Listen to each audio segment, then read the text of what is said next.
अब ये 30 बचेगा ना, तो ये 30 पता है क्या करेगा, इसको लखेदेगा और इसको काटने के लिए दौड़ेगा और अपने औकात पर इसमें से छीनने का प्रयास करेगा। जैसे हेलो फ्रेंड्स, तो आज की क्लास में हम लोग देखेंगे मैथ का चैप्टर नंबर 1 का जो बहुत ही पॉपुलर क्वेश्चन होता है, यूक्लिड विभाजन प्रमेय से मसा बनाना।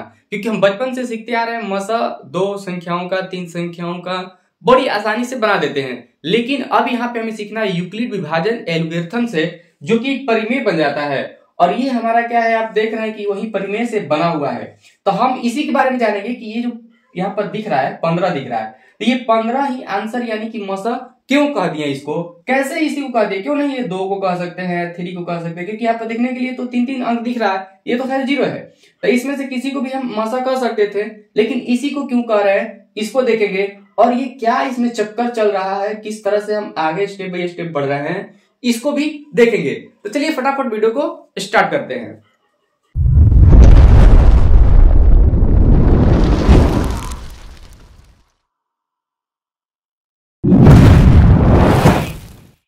तो चलिए यूक्लिड विभाजन परिमेय जानने से पहले हम वो क्वेश्चन को बता दें जो आपको पेपर में देखने के लिए मिल जाता है।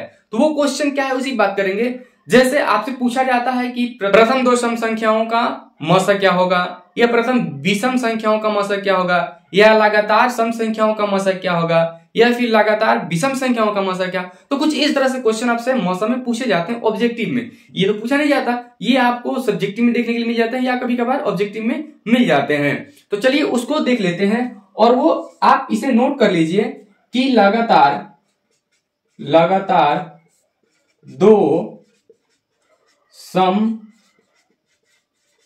संख्याओं का मसा यानी कि HCF क्या होगा हमारा, 2 फिक्स है। अगर ये लगातार आपको दिख रहा है सम संख्या, तो बनाने की जरूरत ही नहीं है, फटाफट उसमें 2 आंसर टिक कर दीजिए। या फिर लगातार आपसे पूछ रहा है कथन में, तो आप वहां पर 2 टिक कर सकते हैं। नेक्स्ट, लगातार 2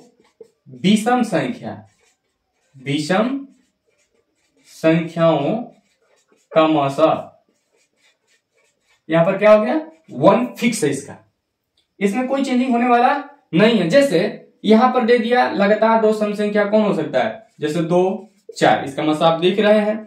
चलिए कुछ दूसरा लेते हैं बड़ा सा, 32, और इसका नेक्स्ट कौन होगा, 34। 32 के बाद 33 कभी भी मत लिखिएगा, 33 क्योंकि ये विषम संख्या है और लगातार जा रहे हैं ना। हम चलिए 30, 31, 32, 33 और 34, 35, 36, 37, 38 करके जा रहा है। तो लगातार 2 सम संख्या हम इसमें कोई चुनेंगे, या तो 30 32 चुनेंगे, या 32 34 चुनेंगे, या फिर 34 36 चुनेंगे। इधर उधर के नहीं चुन सकते हैं क्योंकि लगातार कह रहा है। और लगातार में क्या हो जाएगा, 34 के बाद क्या है 36, 35 नहीं लेंगे, क्यों, क्योंकि ये एक विषम संख्या है। इसका निचला पार्ट देखेंगे, तो यहाँ पर हमने 34 36 का लिया, तो इसका मसा क्या हो जाएगा, एक बार में 32 2, तो यहाँ पर क्या हो गया 16 दूनी 32, तो मसा ही हमारा क्या हो गया 2। अब यहां पर अगर मान के चलिए 36 38 का ले लेते हैं। जो लोग बोर हो रहे होंगे स्किप करके आगे बढ़ जाइए, और जो लोग देखना चाहते हैं आप इसे देखते रहिए। तो 36 और 38 का लेंगे तो हमारा क्या हो जाएगा, एक बार में 36 कितना बचा 2, 36 18 दूनी 36, इसका भी मसा क्या आया। तो कोई भी लगातार ले लीजिए, वो 2 ही आएगा, वो फिक्स है, तो उसमें कोई दिक्कत नहीं। या फिर आपको अगर दे दे बड़ा करके कुछ ऐसा, तो आपको अगर लगे कि ये लगातार है, तो आप वहां पे 2 टिक कर दीजिए, बनाने की जरूरत नहीं है। यहाँ पर जैसे हमने लिया 56 और 58, इसका मसा कितना होगा, आपको बनाने की जरूरत नहीं है, 2 यहाँ पर टिक कर दीजिए। अक्सर ये ऑब्जेक्टिव में ही पूछा जाएगा आपसे। लगातार 2 विषम संख्याओं का मसा 1 है, तो हमने लिया यहाँ 31 और 33, कोई भी ले लीजिए, जैसे इसी को ले लेते हैं। तो 31 और 33 है, तो एक बार में कितना जाएगा 31, यहाँ पर बचा कितना 3 नहीं 2, यहां पर कितना बचा 2। अब ये आप जानते हैं कि ये 31 यहां पर आएगा, 15 दूना 30, 1 बचा 2 बार में कैंसिल, तो इसका मसा कितना हो गया हमारा 1। तो ये फिक्स है, 33 35 लीजिए, या 35 37 लीजिए, या फिर 37 39 लीजिए, आगे पीछे कुछ भी ले सकते हैं, यहाँ पर एग्जाम्पल के लिए तो लिख लिए हैं। तो लगातार 2 विषम संख्याओं का मसा 1 होता है, और लगातार 2 सम संख्याओं का मसा 2 होता है। ये कई बार क्वेश्चन किया जा चुका है और हर बार आपसे पूछता रहेगा। कंपटीशन का एग्जाम भी बैठिएगा तो मिल जाएगा, या फिर बोर्ड एग्जाम में तो स्पेशल है। अब देखेंगे हम यूक्लिड विभाजन परिमेय क्या है। यूक्लिड विभाजन परिमेय कहता है कि ए बी का मान अगर दिया रहे तो क्यू आर का मान इस प्रकार विद्यमान होता है कि यहां पर ए बराबर बी क्यू प्लस आर हो जाएगा, और आर का मान जो है कितना होना चाहिए, 0 से बड़ा या बराबर और बी के मान से छोटा या बराबर। अब ये भी आपको समझ में नहीं आ रहा होगा कि ये क्या कह रहा है। ये तो परिमेय हो गया, ये परिमेय कह दिया, यूक्लिड कह दिए इसको कि ए बी का अगर मान दिया रहे तो क्यू आर इस प्रकार विद्यमान होता है कि ए बराबर बी क्यू प्लस आर हो, जहां पे आर का जो वैल्यू होना चाहिए 0 से बड़ा या बराबर हो और बी के मान से ऑलवेज छोटा या बराबर हो। चलिए, तो जो हमने आपको शुरू में ही जो एग्जाम्पल लिख रखे थे उसी एग्जाम्पल को लेते हैं और उसके बड़े अच्छे बड़े मजेदार से समझते हैं, और एंड में बिल्कुल मिस मत करिएगा क्योंकि एंड में एक अच्छे खासे ट्रिक बताएंगे जो इतना आपको सोचने की आवश्यकता नहीं होगा, बस परिमेय बैठाइएगा और आपका आंसर फटाफट फटाफट आते चला जाएगा। तो चलिए इसको समझने का प्रयास करते हैं। तो सबसे पहले जो हमारा पहला जो क्वेश्चन था वो क्या था, 75 और 480। इसी को हम शुरू में ही सोल्व करके दिखाए थे कि इसका आंसर कैसे हो रहा है, तो इस पे समझेंगे तो और अच्छे से समझ पाएंगे। चलिए इसको मौसा हम बना ही लेते हैं, क्या ही दिक्कत है, मौसा बना लेते हैं। मौसा बना लेते हैं नहीं, मौसा से पहले हम भाग बना लेते हैं, देखते हैं क्योंकि हमें समझना है ना। तो भाग बना के देखते हैं कि हमारा क्या क्राइटेरिया हो रहा है। चलिए तो भाग करते हैं, कितना बार में कट जाएगा, 75 75 7 5 35 7 6 42। देखते हैं अगर बेसी आता तो फिर नेक्स्ट बढ़ेंगे। तो 7 6 42, तो 6 5 30 के 0 और 3 हासिल लगेगा तो 6 7 42 और 3 45। तो यहाँ पर शेष कितना बचा हमारा 30। चलिए छोटा शेष है तो आगे बढ़ेंगे। अब ये भाग है हमारा, भाग में हम जानते हैं कि ये हमारा क्या है, भागफल। क्या है, भागफल। ये हमारा क्या है, भाज। ये क्या है, भाजक। और ये क्या है, शेषफल। चलिए बचपन में जानते हैं, बचपन से ही जानते हैं, इसमें कोई किसी को दिक्कत नहीं है, लेकिन इसी की गहराई को हम समझेंगे। देखिए ध्यान से, यही है ये परिमेय, यूक्लिड विभाजन परिमेय, जो कि हम बचपन से आप पढ़ते हैं क्या, भाज बराबर भाजक गुणे भागफल और प्लस में शेष, यही पढ़ते आते हैं और यही आगे चल के हमें परिमेय के रूप में मिल रहा है ए बराबर बी क्यू प्लस आर। अब इन दोनों में अंतर क्या है कि ये डायरेक्ट आपको चेक करने होता है कि भाग हमारा जो है पूर्णतः सही है या नहीं है। इसमें क्या होता है कि स्टेप बाय स्टेप आगे आप बढ़ते चले जाते हैं तो इसका मौसा HCF निकल के आता है, हाईएस्ट कॉमन फैक्टर, वो निकल के आता है। ए बराबर हमारा क्या है, भाज्य हो जाएगा, ए बराबर, बी बराबर भाजक, क्यू बराबर भागफल और आर बराबर शेषफल। तो आप यहां पर 30 जो देख रहे हैं, आप क्या देख रहे हैं, 30 जो है 0 से क्या है, बड़ा है। 0 से क्या है, बड़ा है, या फिर 0 यहां पर आएगा कब, जब ये पूरा भाग लग जाएगा तब। जैसे छोटा सा ले लेते हैं, 6 3 6, यहां पर कभी क्या बचा, 0। तो यहां शेष क्या हो सकता है, 0 के बराबर हो सकता है या फिर 0 से बड़ा होगा, कभी भी माइनस में यहां नहीं बचने वाला है। अब यहां पर क्या होगा, हमारा b के मान से हमेशा ये छोटा रहेगा, यानी b हमारा क्या है, भाजक। b हमारा क्या है, देख रहे हैं ना, रिलेट करते चलिएगा तो अभी आपको समझ में आएगा। भाजक क्या है, b। तो यानी कि 75 से हमारा ये क्या होना चाहिए, हमेशा शेषफल छोटा होना चाहिए या फिर इसके बराबर हो सकता है, लेकिन ये हमारा है r। तो r क्लियर हुआ कि क्यों 0 से बड़ा और बराबर और b से छोटा और बराबर लिखे हैं, इस कंडीशन के चलते।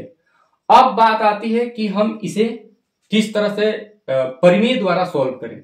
हमें क्यों क्या बनाना है, मौसा बनाना है। हम यहां पर भाग देख रहे हैं तो मौसा बनाना है, तो ये केवल समझने के लिए आपको ये बताएं। तो ये तो अब क्लियर हो गया होगा कि r का वैल्यू 0 से बड़ा और बराबर और r का वैल्यू b से छोटा या बराबर क्यों है। तो मौसा की ओर हम बढ़ते हैं। इसका मौसा किस तरह से, मौसा थोड़ा सा भाग ही है, लेकिन हम बढ़ते चले जाते हैं आगे की तरफ क्योंकि हमें उसमें जबरदस्ती होती है कटाने की। चलिए हमने इसको 6 बार में कटाया, सही कटा था, तो 6 बार में आया था हमारा कितना 6 5 30 और 6 7 42 3 45। अब यहाँ पर हमारा कितना बचा 30। तो हम इसको क्या करते हैं 75 को यहाँ पर आप देखेंगे कि ये हमारा क्या है भाजक, ये हमारा क्या है भाज्य। चलिए तो इतना बात समझ में आ गया है। तो हम अब इसको परिमेय के हिसाब से लिख रहे हैं।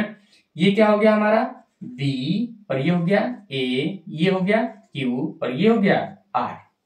फर्स्ट स्टेप में हमारा क्या हो जाएगा, यहाँ पर देखेंगे 480 है तो कितना हो जाएगा B के वैल्यू कितना है 75 और Q के वैल्यू यहाँ पर 6 और प्लस में R का वैल्यू 30। देखिए अब आप बोलेंगे कि हर बार इसको बनाना पड़ेगा, नहीं बनाना पड़ेगा, बस थोड़ा सा समझ लीजिए, उसके बाद ये डायरेक्ट आपको समझाएंगे, बड़ा मजेदार लगेगा। तो अब यहाँ पर हम क्या करेंगे 75 को इधर सामने लेके आएंगे तो यहाँ पर अब कट जाएगा 2 बार में 60, कितना बचा 15।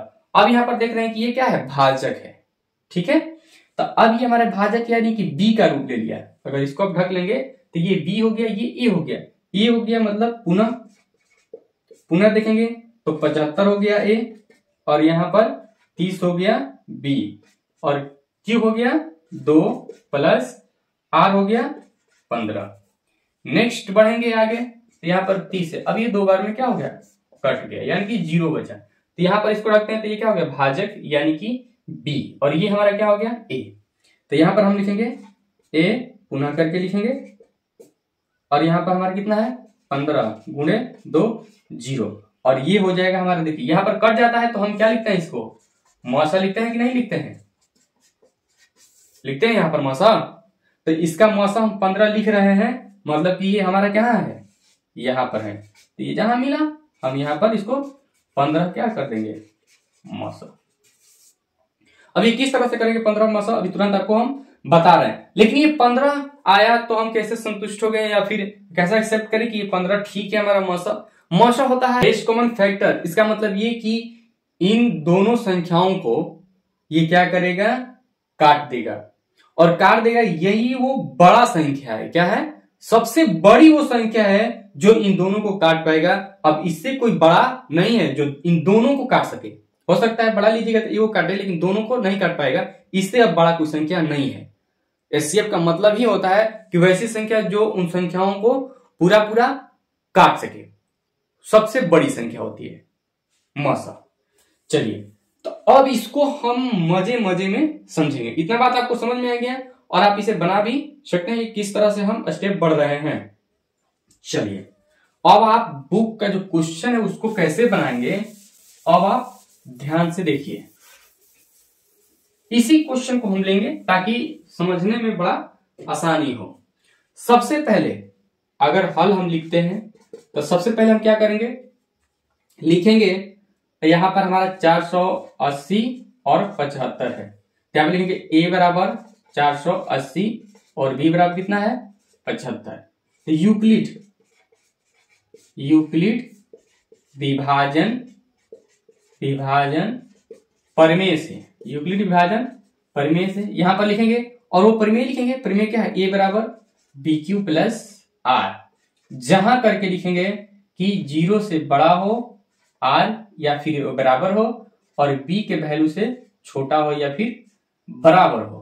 इतना आप लिखते हैं तो आपका 1 मार्क्स कंप्लीट। अब इसके आगे की प्रक्रिया चलेगी। अब यहाँ पर A क्या है 480, B क्या है 75 और यहाँ पर हम Q और R अब लिखने जा रहे हैं। Q और R लिखने जा रहे हैं तो इसको हम किस तरह से लिखेंगे जरा ध्यान से समझिएगा। इसका देखिए भाग करने का मतलब ये होता है कि जितना है उतना वो लेगा, जैसे बकोटेगा। मान के चलिए कि हमने 105 इनाम रखा है। क्या रखा है 105 इनाम। कुछ इस तरह से सजा के रखे हैं। कवर हो गया 1 2 3 4 5 6 7 8 9 10 और यहां पर 5 भी होगा तब तो 105 हुआ ना। अब हम इस 10 को कहेंगे कि जाओ ले लो जितना लेना है। तो ये बताइए कितना ले लेगा, यहां तक ये ले लेगा यानी कि 10 बार लेगा। कब लेगा जितना है अपने औकात भर तो जितना है अपना औकात भर लेना स्टार्ट करेगा तो इसमें से 10 बार ले पाएगा, उससे ज्यादा तो नहीं ले पाएगा।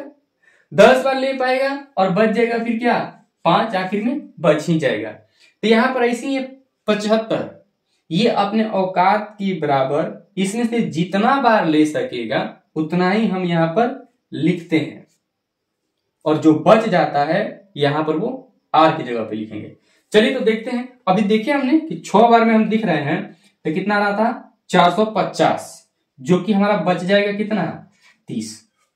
अब ये 30 बचेगा ना, तो ये 30 पता है क्या करेगा, इसको लखे देगा और इसको काटने के लिए दौड़ेगा और अपने औकात भर इसमें से छीनने का प्रयास करेगा। जैसे ई बकोटा इसमें से 6 बार, अभी 30 चाहेगा कि हम इसमें से बकोट लें, जितना ले लें इसमें से जितना बार ले सके। तो यहाँ ये उसके बाद ये 75 भागेगा बाहर। अब 75 बाहर भागा, 30 यहां पर लखेद रखा है, पुनः करके लखेदा। अब यहाँ पे ये बकोटना स्टार्ट करेगा इसमें से, तो एक बार बकोटेगा फिर दोबारा भी बकोट लेगा, यानी इसमें से दोबारा भी ले लेगा। तो जब दोबारा ले लेगा तो कितना हो गया 60 हो गया। बचा इसके पास कितना 15 ही बचा है ना, तो 15 बचा है तो अब तो बकोट नहीं सकता क्योंकि इसको औकात भर लेना है, कम पसंद नहीं है। अब 15 छोड़ दिया। अब फिर पुनः अब ये 15 क्या करेगा, कहेगा हाँ हम बच गए तब तुम में से लेंगे। अब यहां से फिर ये भागेगा, 30 इधर भागेगा, तो 15 यहां पर बचा। तो अब ये कितना बार लेगा इसमें से 2 बार ले लेगा, 2 बार ले लेगा तो खत्म हो जाएगा। तो 2 बार लिया तो क्या हुआ यहाँ पर खत्म हो गया। कितना बचा 0 बचा। तो जब 0 बचा तो अब ये क्या कर रहा है, लकी है हम तो, अब हम हमारे में से कोनो लेने वाला नहीं है। अब इसमें से कौन काटेगा, कौन बकोटेगा, नहीं बकोटेगा, नहीं छीनेगा। तो ये किंग हो गया। क्या हो गया, ये किंग हो गया। तो ये किंग हो गया, तो यही आपका क्या हो गया HCF। HCF कितना का 480 और 75 का कितना आया 15, और यही हमारा क्या होगा आंसर। बस इतना ही करना है, उतना आपको उधर जाना नहीं है। तो चलिए, ये अगर आपको समझ में आया है तो जल्द से ज्यादा लोगों के पास इसे शेयर करें और अपने फ्रेंड्स के पास जरूर भेजें ताकि वो भी सीख सकें। और जो शुरू में बताएं सम संख्याओं का और विषम, उसको तो नोट ही कर लेना कॉपी पे। इसे चाहे तो आप कर सकते हैं या फिर वीडियो को बार बार देख के आप इसे ध्यान पे चढ़ा सकते हैं, उसमें कोई दिक्कत होने वाला नहीं। चलिए तो नेक्स्ट क्लास में हम मिलेंगे कुछ